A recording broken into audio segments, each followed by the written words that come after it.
So ayun, quick video lang po ito ano kasi may nag-comment, may nagtanong si Ma'am Casey Rivera dito sa ating Surfly na high pressure portable washer. Po, sabi niya kasi, tinatanong niya paano daw ba ikabit itong pinaka-hose niya dito sa mismong gun.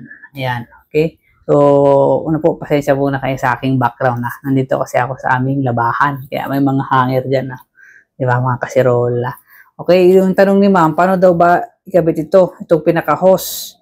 Okay, napakasimple lang ma'am. Di ba, ito yung gun, yung may butas dyan. Okay, pasok mo lang na ganyan, no? No? O, pagka tumunog na ganun ma'am, okay na yun. Nakalak na yan. O, ready na. Okay? So, yan, papunta dito sa ating pressure washer. So, yun naman ma'am, pag tinatanong nyo naman ito, ganito lang yan, no? O, pagkabit, yan.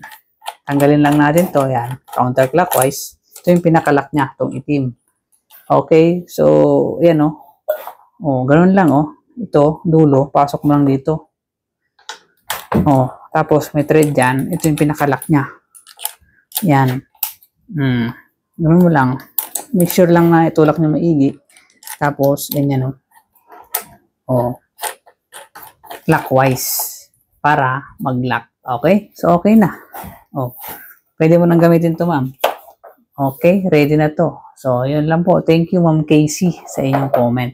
Okay? Surfly na high pressure portable washer. Okay?